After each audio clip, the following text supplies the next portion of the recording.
Olá, pessoal! Nós somos alunos do quinto período de Fisioterapia na Universidade Federal de Alfenas e esse trabalho foi proposto pela disciplina Exame Diagnóstico por Imagem em Fisioterapia. O grupo é composto por mim, Ana Gabriele, pela Camila Lopes, pela Cissa Maria Ribeiro, pela Débora Carvalho, pelo Felipe Moraes, que está aqui comigo hoje e vai apresentar também, pela Gabriele Pereira, pela Giovana Siqueira, pelo João Gabriel Escurato e pela Marielle Freitas. A nossa discussão será acerca do eritrograma, HDL, LDL e demais componentes desses exames. Bom, quais serão os assuntos abordados nessa apresentação? Nós falaremos sobre o que é o eritrograma, os componentes que esse eritrograma avalia, além dos parâmetros normais e alterados, o que é o HDL e o LDL, bem como os parâmetros normais e alterados, o que é VLDL, IDL e não HDL, e os parâmetros normais e alterados, e por fim, traremos o exemplo de um exame. Bom, para começarmos, vamos falar sobre o que é um eritrograma. O eritrograma, ele é um exame de sangue que está presente no hemograma completo e ele vai avaliar os componentes do sangue relacionados aos glóbulos vermelhos, também conhecidos como eritrócitos. Então, ele é uma parte muito importante da análise hematológica e vai fornecer informações sobre o perfil hematológico das células vermelhas, por meio da contagem dos eritrócitos, da dosagem de hemoglobina, do hematócrito e de avaliações morfológicas. Além desses componentes relacionados aos glóbulos vermelhos, nós também vamos avaliar 4 índices no eritrograma: o VCM, o HCM, o CHCM e o RDW. O VCM refere-se ao volume corpuscular médio. Então, ele vai falar sobre o tamanho médio das hemácias e vai ser medido em fentolitros, sendo que 1 fentolitro equivale a 1000 ml. Já o HCM vai falar sobre a hemoglobina corpuscular média, ou seja, ele vai representar o peso médio da hemoglobina nas hemácias e vai ser medido em picogramas. O CHCM é a concentração de hemoglobina corpuscular média, ou seja, a concentração média da molécula de hemoglobina presente no interior de uma hemácia. E, por fim, o RDW é a largura de distribuição das hemácias. Então, ele vai informar a variação média do tamanho das hemácias entre si. Primeiramente, vamos falar sobre os parâmetros relacionados aos eritrócitos. Ressaltando que o eritrograma é um exame específico e muito importante para o diagnóstico de anemias, posto que essa patologia ela vai se relacionar com alterações na contagem das hemácias e da hemoglobina. E pacientes portadores dessa doença podem apresentar sintomas como cansaço, falta de ar e palidez.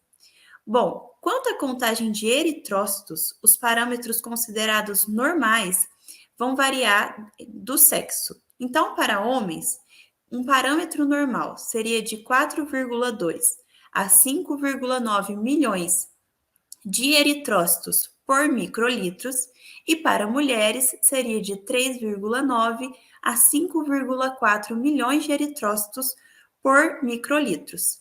Um parâmetro alterado que seria indicativo de anemia para homens seria quando essa contagem está abaixo de 4,2 milhões e para mulheres essa contagem estaria abaixo de 3,9 milhões de eritrócitos por microlitros. Já em relação à hemoglobina, a gente segue com a divisão de análise dos parâmetros através do sexo. Agora, ela vai ser medida em gramas por decilitro, a hemoglobina.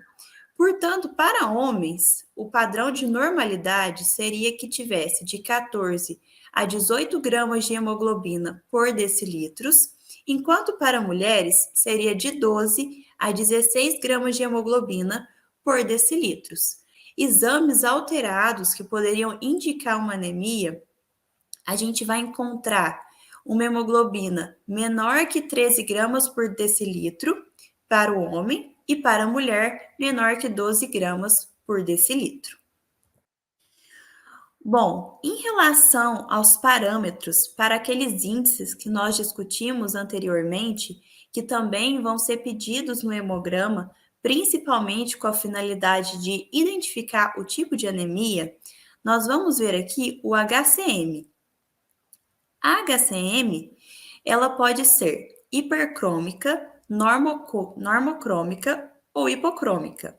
Lembrando que tanto o HCM quanto o VCM são essenciais para que a gente possa identificar o tipo de anemia que aquele indivíduo possui.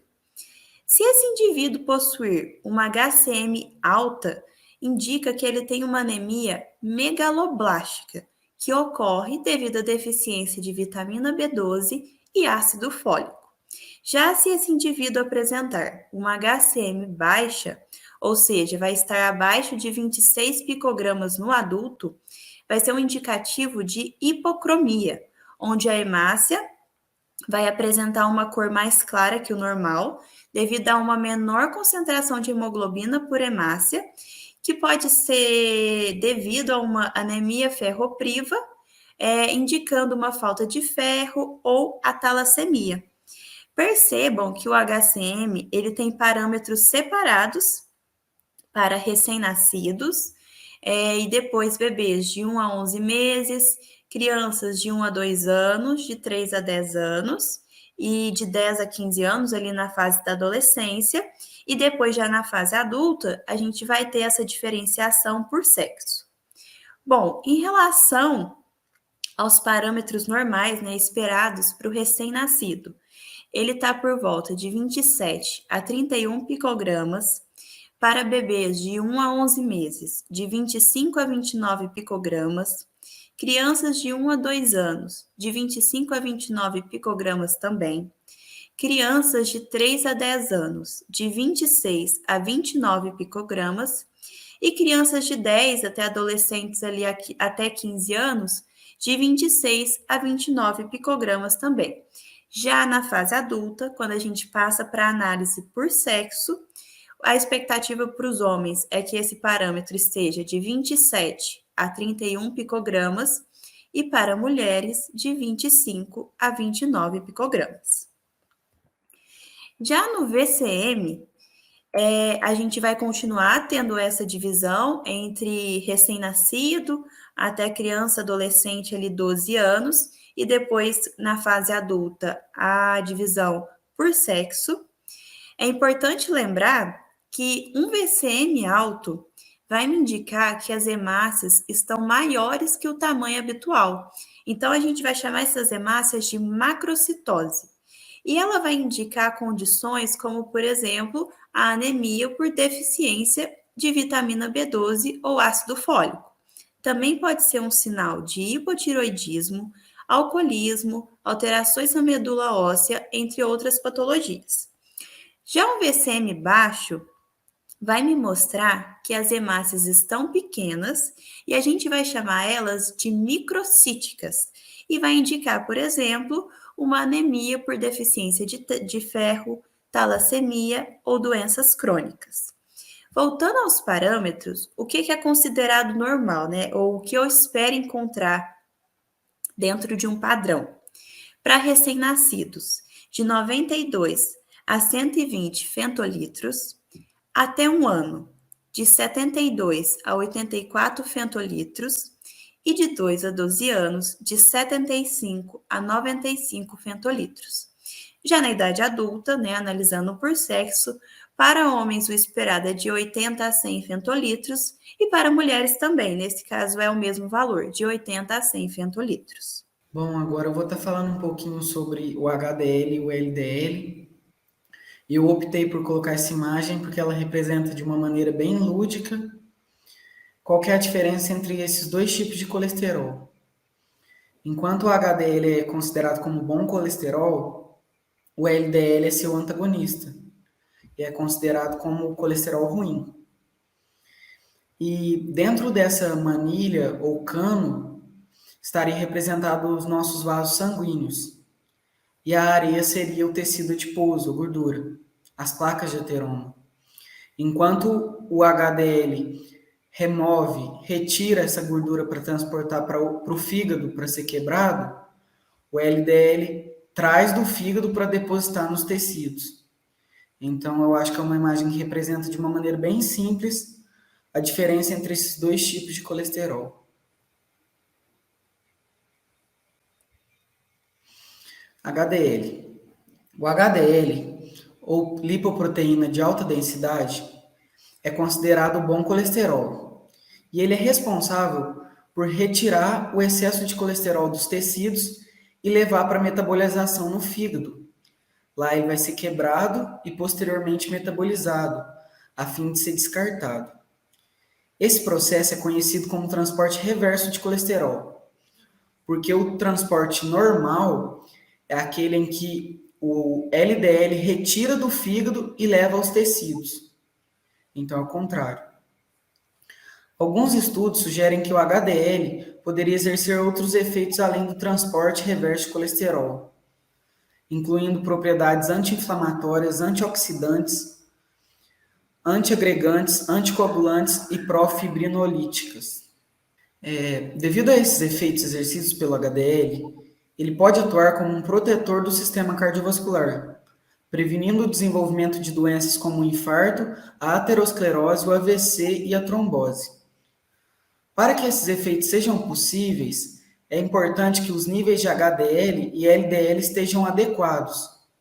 Isso porque níveis muito baixos de HDL ou níveis muito altos de LDL pode ter efeitos negativos sobre o corpo,